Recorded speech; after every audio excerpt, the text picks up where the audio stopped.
Bonjour à tous, c'est un pari un peu fou que s'est lancé la droite à Lyon, mettre fin à 17 ans de règne du clan Collomb aux prochaines municipales, d'autant que tout s'est accéléré ces dernières semaines avec le retour fracassant de Gérard Collomb à Lyon, comme s'il sentait le vent tourner, avec la peur que les choses ne lui échappent. Mais voilà qui pour incarner la droite face à lui. Les candidats ne sont pas légion, même si depuis quelques temps on entendait parler d'un nom, un nom qui revient sans cesse, celui d'Étienne Blanc. Il est mon invité dans Face à Face.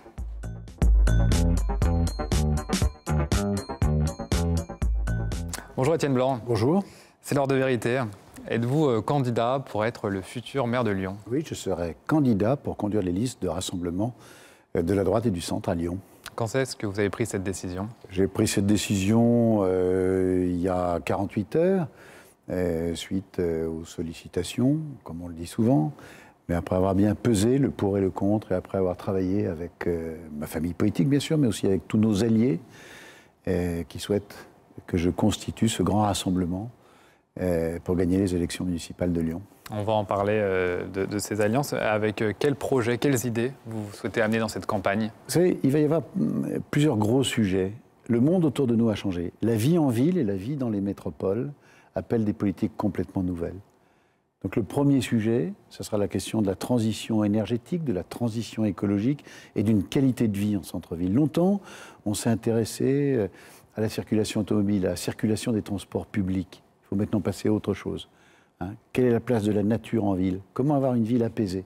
Les métropoles sont trépidantes. Lyon, l'été, est dur à vivre. C'est le premier sujet. Le deuxième sujet, c'est celui qui touche à la sécurité. On en parle souvent de manière un peu elliptique, un peu superficielle. Mais c'est sur Lyon une véritable inquiétude. Comment vivre dans une ville paisible, avec une tranquillité publique restaurée?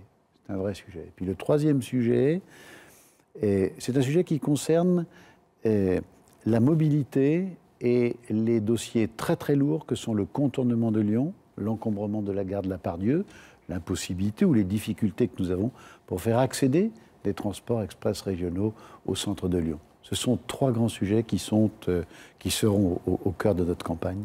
Quel constat aujourd'hui vous dressez de la gouvernance de Lyon? C'est un constat négatif? Il y a deux sujets.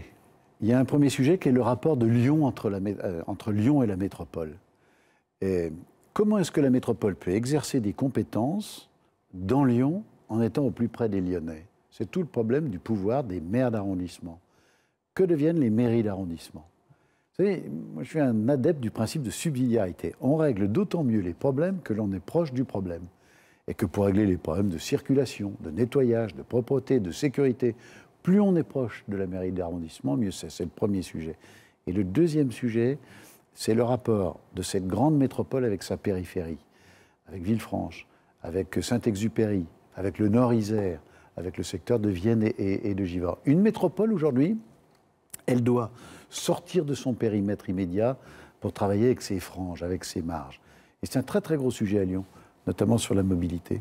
Rassurez-nous, vous êtes candidat au municipal, pas à la métropole. Je suis candidat aux élections municipales, mais quand vous parlez des dossiers municipaux, évidemment, vous parlez aussi des dossiers métropolitains. Mais pour ma famille politique, pour le grand rassemblement que nous allons constituer, nous ne pouvons l'emporter que si nous gagnons la ville de Lyon. Donc je vais me concentrer sur la ville de Lyon. Vous avez mis du temps pour annoncer votre candidature, je disais, on en parlait depuis longtemps, on vous interrogeait là-dessus, vous vous justifiez par des préparatifs avant cette annonce. C'est que vous ne faisiez pas forcément l'unanimité dans votre camp? Vous savez, on ne fait jamais l'unanimité. Tout le monde a des défauts. Toute candidature a des faiblesses. Vous connaissez les vôtres? Un peu, on en parlera tout à l'heure, mais en aparté, si vous voulez. Vous m'aiderez? Je vous aiderai. Mais voilà, il faut peser le pour, le contre. Mais pour moi, la priorité sur ces dernières semaines, ça a été de constituer ce rassemblement. C'est assez simple, la politique, parfois. Une famille divisée contre une opposition unie perd toujours. Une famille réunie, rassemblée contre une opposition divisée gagne. Et mon objectif, ça a été ça. Ça a été de rassembler ma famille. Et c'est l'histoire de Lyon. Les grands dossiers lyonnais sur lesquels on vit aujourd'hui, ils ont été construits par une famille politique qui était la mienne. C'était une famille libérale sur le plan économique, avec une vision sociale, c'est l'histoire de Lyon, et avec une vision européenne. Voilà. Il faut reconstituer ce socle-là.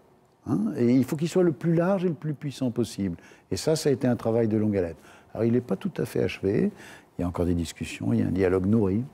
Justement, votre nom, ça ne faisait pas l'unanimité, on est d'accord, ce n'était pas une évidence, vous n'êtes pas implanté à Lyon. Est-ce que vous êtes un candidat par défaut de la droite, mais pas forcément qui sortait? Je vais vous dire pourquoi et comment on m'a approché. Et depuis 3 ans, je suis le premier vice-président de la région et je travaille à la reconstruction d'une région. Une région qui était affaiblie par des politiques qui l'ont profondément affaiblie. Et c'est vrai que pendant ces 3 années, pas tout à fait 3 ans encore, je me suis concentré sur cette fusion entre Auvergne et Rhône-Alpes et surtout sur un travail sur les finances régionales. Et je l'ai fait comment? Je l'ai fait d'abord avec le président de la région Auvergne-Rhône-Alpes, Laurent Wauquiez, mais j'ai surtout fait avec une large majorité qui partait des Républicains jusqu'au MoDem. Voilà. Sortir des clivages politiques anciens au sein de la droite et du centre pour constituer une majorité sur des projets lourds.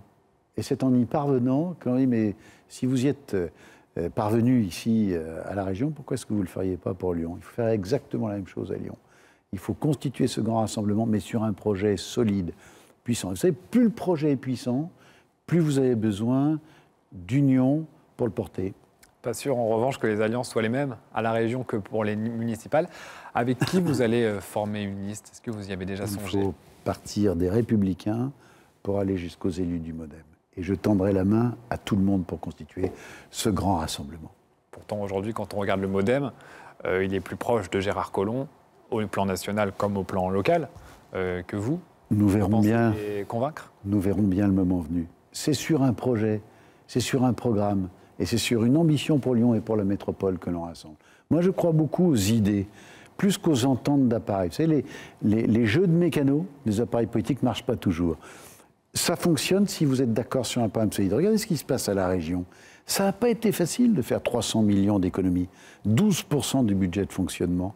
Pourquoi est-ce qu'on y parvient? Pourquoi est-ce qu'il n'y a pas de force centrifuge? C'est parce que sur le fond, sur la fiscalité, sur l'honnêteté, sur la rigueur, sur la lutte contre le gaspillage d'argent public, mais finalement vous créez ces grands courants majoritaires. Il faut faire exactement la même chose sur la ville de Lyon et sur la métropole. Est-ce que vous souhaitez également lorgner à votre droite, à défaut d'avoir un candidat trop à gauche, Gérard Collomb qui se place plutôt au centre aujourd'hui? Est-ce que ça ne va pas vous forcer à chercher des électeurs plus à droite que les Républicains? C'est-à-dire? Je pense à ceux qui votent Rassemblement National, par exemple. Ou... J'espère bien que les électeurs qui votent Rassemblement National s'apercevront rapidement que voter Rassemblement National, ça va influencer votre positionnement, vos propositions? Vous savez, en politique, il faut être soi. Et d'ailleurs, l'opinion, par votre intermédiaire, par les médias, elle vous reconnaît une force quand vous êtes vous-même. Voilà. Moi, je suis un homme de droite, j'ai des convictions sur un certain nombre de sujets. Eh ben, j'affirmerai ces convictions et cette famille politique-là, je le redis, c'est une famille qui est parfaitement compatible avec le centre. On parlait tout à l'heure finance, rigueur dans la gestion. On parlait tout à l'heure d'une conception d'une ville ouverte sur les questions environnementales. Qu'est-ce qui ferait fuir un certain nombre d'alliés sur ces sujets-là? Si on est soi, si on dit ce qu'on croit, si on l'affirme avec modestie, si on est sur la forme et sur l'expression modéré, posé, calme, tranquille et convaincu, mais on crée ces grands rassemblements. Et je le redis, l'exemple régional, il est là.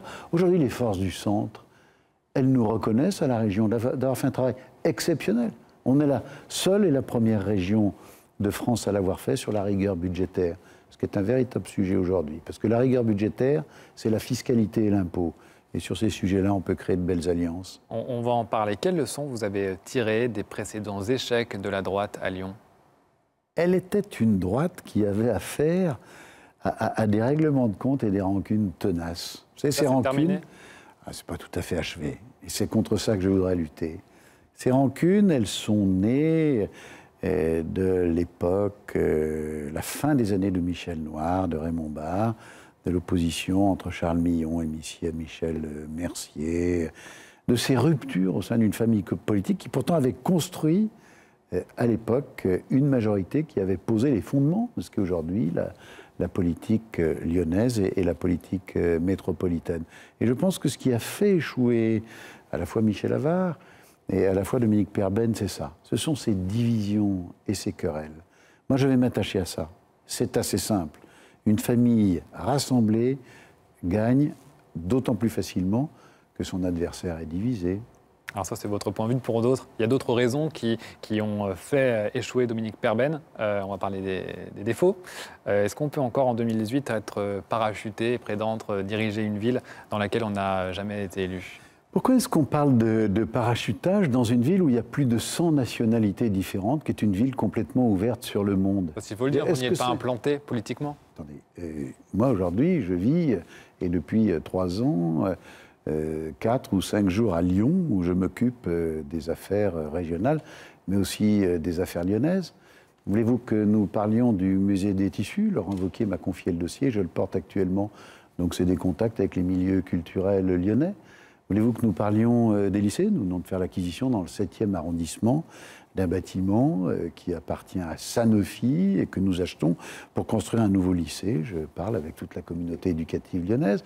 Et voulez-vous que nous parlions de ce que nous faisons sur Fourvière? Donc vous réfutez le terme de parachutage? Mais je veux dire, ça n'a plus aucun sens aujourd'hui.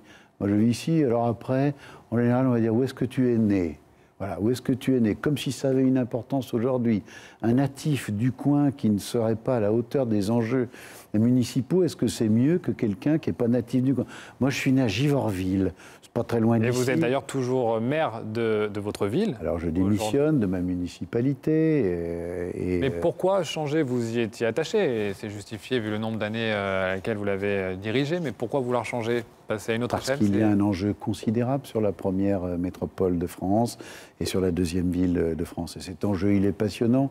Et que si aujourd'hui, on me dit, finalement, tu peux apporter ta contribution à la réunion de cette grande famille de la droite et du centre, je le fais bien volontiers.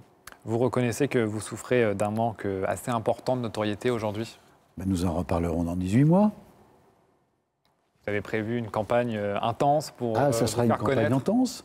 Et vous savez, à partir du moment où vous vous déclarez candidat, la notoriété, elle vient toute seule. D'abord parce que vos adversaires vous la font, et puis qu'ensuite vous faites une campagne électorale que vous expliquez. Mais je vais être très très clair sur cette campagne électorale, c'est pas moi. L'essentiel, ça sera un projet. Ça sera l'essentiel.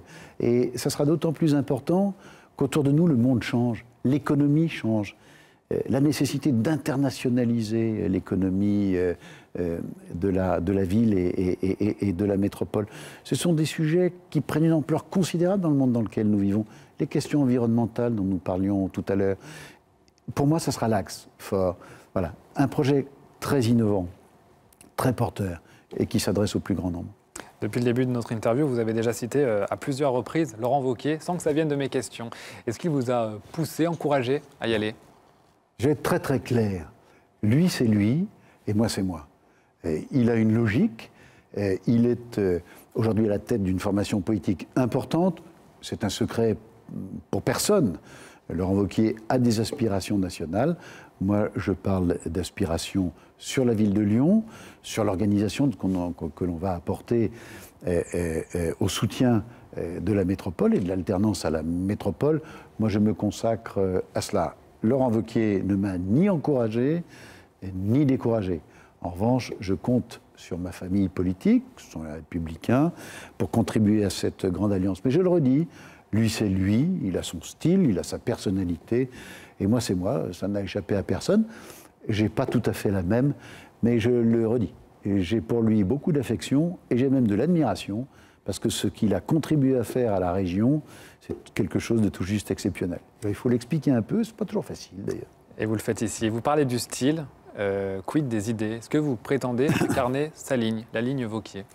Je ne sais pas ce que c'est que la ligne Wauquiez, moi qui le connais, quand je vois les positions que nous prenons à la région, ce que nous faisons sur l'internationalisation de notre économie. Alors on dit, mais il est souverainiste, nationaliste. Quand je vois ce que nous faisons à Lyon pour ouvrir l'économie, quand je vois ce que nous faisons à Lyon pour nous ouvrir sur l'Europe, sur la Suisse voisine, sur l'Italie du Nord, on dit, mais Wauquiez, il n'est pas tout à fait européen. Mais regardez ce qui se passe ici. Quand je vois ce que nous faisons sur la rigueur de gestion, sur les finances, on dit, mais Laurent Wauquiez, c'est du populisme. Mais là, c'est du réalisme. Diminuer la dépense publique pour ne pas augmenter les impôts, c'est terrible, etc. Moi, ce qui m'intéresse, c'est ça. Moi, j'ai une vie politique assez longue, on me le reproche souvent. Ce qui m'importe, ce n'est pas tellement ce que l'on dit de nous, ce qui importe, c'est ce que l'on fait. Et ce que nous avons fait ici dans cette région, c'est ce qu'il faut faire à Lyon. Voilà. Construire des politiques nouvelles en se donnant les moyens financiers de le faire, sans augmenter les impôts, c'est un des sujets qui sera au cœur de la campagne électorale, et faire de cette ville la grande ville que nous souhaitons. Justement, dans cette ville, vous incarniez, en tout cas jusqu'à présent, la droite conservatrice. Ce n'est pas forcément adapté à la sociologie d'une grande ville comme Lyon. Est-ce que vous pouvez dire aujourd'hui que vous avez évolué sur ces idées-là? À titre personnel, on change toujours. D'abord, quand vous avez une vie parlementaire, vous changez. Quand vous avez une vie municipale, dans la proximité avec vos concitoyens, vous savez, on n'est pas ce qu'on est au début de sa vie. On comprend un monde un peu différent. Conservatisme, je ne suis pas sûr que ce soit ce qui me caractérise le plus. Non, moi je suis quelqu'un de très ouvert, je suis quelqu'un de très tolérant. Et j'apprécie les désaccords quand, à la suite de l'expression de ces désaccords, on trouve la voie commune qui permet de diriger avec le plus grand nombre. Et ça, c'est pas tout à fait le conservatisme. En tout cas, le conservatisme immobile, ça n'est pas moi. Alors aujourd'hui, vous l'avez répété, vous êtes premier vice-président de la région en assurant surtout les fonctions de président, puisque Laurent Wauquiez est souvent occupé à Paris pour d'autres affaires. Vous allez démissionner? Non, en l'état actuel, je ne démissionnerai pas. Si le sort des urnes à Lyon nous est favorable, évidemment, il faudra que je fasse un choix. Mais en l'état actuel, je vais conserver cette tâche qui est passionnante et qui nous permet de faire une très très belle démonstration. Moi, je crois souvent la politique, une pédagogie par l'exemple. Et je vous le redis, ce qui compte en politique, ce n'est pas tellement ce que l'on dit, c'est ce que l'on fait. Et quand vous avez construit quelque chose, vous êtes capable ensuite d'en tirer un bénéfice et un profit sous l'angle politique, en disant voilà, j'ai parlé, j'ai surtout agi, voilà ce que j'ai construit. Quand vous voyez les déclarations de Jean-François Debat, par exemple, socialiste, dire que votre candidature, finalement, c'est celle de Wauquiez, qu'il n'a pas une feuille de papier à cigarette entre vous. Cette étiquette, Wauquiez, vous voulez bras droit de Laurent Wauquiez, vous souhaitez la décoller? Je le redis, lui c'est lui et moi c'est moi. Sur un certain nombre de sujets, nous avons des appréciations qui sont parfois distinctes. Mais je crois aussi à une chose en politique. Vous ne construisez rien sans loyauté et sans fidélité. Vous savez, j'ai été député, et je me souviens de mes collègues qui passaient leur temps dans la salle de marbre pour aller dire à des journalistes des positions inverses de celles de la majorité. Et ça focalisait sur eux les caméras de télévision. À ce moment-là, on pense à soi, et on ne pense pas à l'objectif commun pour lequel on a été élu, c'est solidifier une majorité pour porter une politique. Et ça, je ne le ferai jamais. Je ne l'ai jamais fait dans ma vie politique. Parce que dans la vie politique, ce qui compte, ce n'est pas son positionnement à soi, ce n'est pas sa carrière. Ce qui compte, c'est ce que l'on veut pour la collectivité que l'on a à servir. Et je le dis d'ailleurs très clairement autour de moi, à ceux qui vont constituer cette majorité pour Lyon. Nous gagnerons si nous sommes unis. Et l'union, c'est la loyauté à une majorité sur un projet clair. Votre principal adversaire aujourd'hui, c'est Gérard Collomb. C'est son retour à Lyon qui a précipité vos plans? Non, pas du tout. Il n'a pas sonné le début de la campagne? Pas du tout. Lui a sonné le début de la campagne. Les conditions de son retour, moi je le dis en tant qu'ancien parlementaire, connaissant bien la vie politique sous la Ve République, sont un peu particulières et curieuses. Quitter un ministère aussi prestigieux, un ministère régalien, qui plus est une fonction de ministre d'État, en l'annonçant dans le journal, c'est un peu éblouissant, en tout cas rarissime dans la Ve République, et quitter cette fonction prestigieuse pour revenir dans sa ville, ça veut sans doute dire quelque chose, mais c'est quelque chose qui interroge. Et c'est à lui qu'il faut poser la question, ça n'est pas à moi. C'est pas forcément simple de critiquer le bilan de Gérard Collomb à Lyon. Quand on écoute l'opposition, c'est pas forcément les critiques qui fusent sur la politique et les résultats que ça a apporté sur la ville de Lyon. Est-ce que vous partagez ce constat? Vous savez, la force de Gérard Collomb, je le dis, ou la particularité de Gérard Collomb, c'est, alors qu'il était très socialiste et très à gauche en 1981, au moment de l'alternance, il est allié avec le Parti communiste dans la droite ligne de François Mitterrand. À Lyon, quand il a été élu maire, il n'a pas fait de rupture. Il l'a fait quand il a été député en 1980. Moi, quand je regarde la vie politique française et quand je regarde le parcours du Parti socialiste, le Parti socialiste a toujours été dans la rupture. En 1980, Quand François Hollande a été élu en 2012, la première partie, les 2 premières années de son mandat, c'est une rupture avec ce qu'avait fait Nicolas Sarkozy. La fin des heures supplémentaires défiscalisées, la fin du conseiller territorial, etc., etc. Gérard Collomb, quand il est élu maire de Lyon, il reprend pratiquement intégralement les programmes posés sur les fonds baptismaux par Michel Noir, par Raymond Barre. Il s'est inscrit dans cette continuité. Très clairement, sur la ville de Lyon, il n'a pas eu tort. Mais en 2020, il faut penser aux 20 ou 30 années qui suivent. D'ailleurs, j'ai cru comprendre qu'il y pensait un peu. Mais nous allons nous attacher à cela. Voilà, ça sera notre campagne électorale. Comment imaginer une grande métropole de dimension européenne pour les 20 ou 30 années qui viennent? Sur les grands sujets dont nous parlions tout à l'heure, l'environnement, la mobilité et sur la qualité de vie en ville. Et ce qui va se passer est complètement nouveau, la transition numérique, la transition écologique. Est-ce qu'il y aura un ticket que vous proposerez pour cette métropole? Quelqu'un d'identifié? Non, pas pour l'instant. Je pense que la métropole, elle relève un peu d'une autre logique électorale. Il y a 14 circonscriptions, il y aura des listes à constituer, il faut attendre que ces listes se constituent. Et là, c'est un peu plus compliqué. Sur Lyon, il y a 9 arrondissements bien identifiés.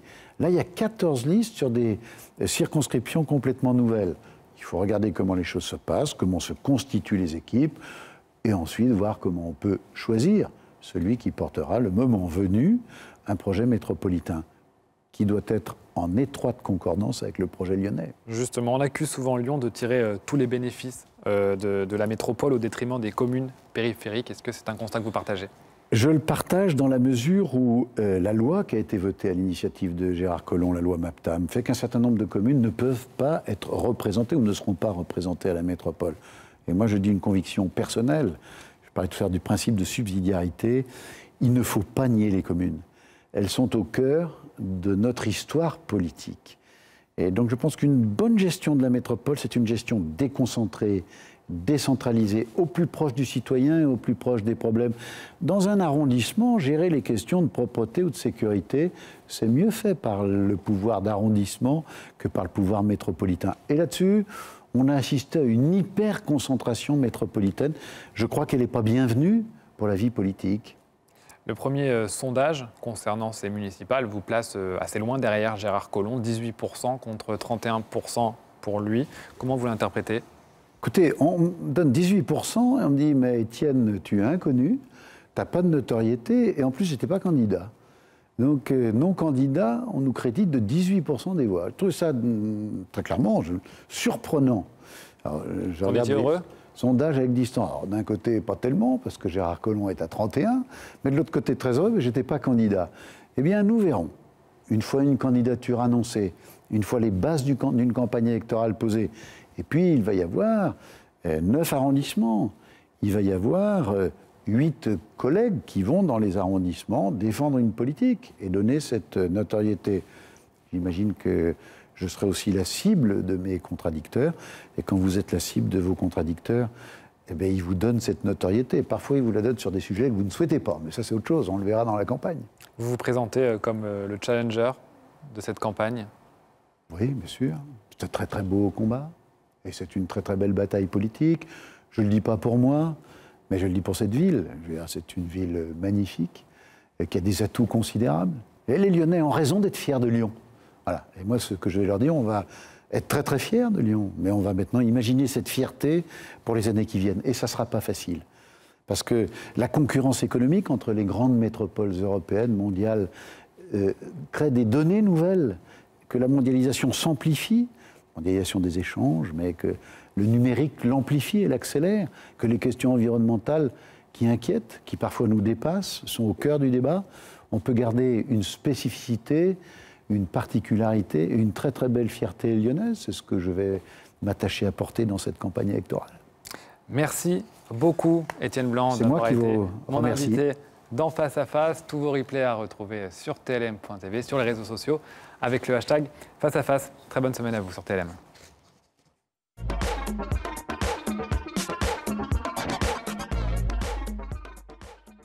La vie des entreprises.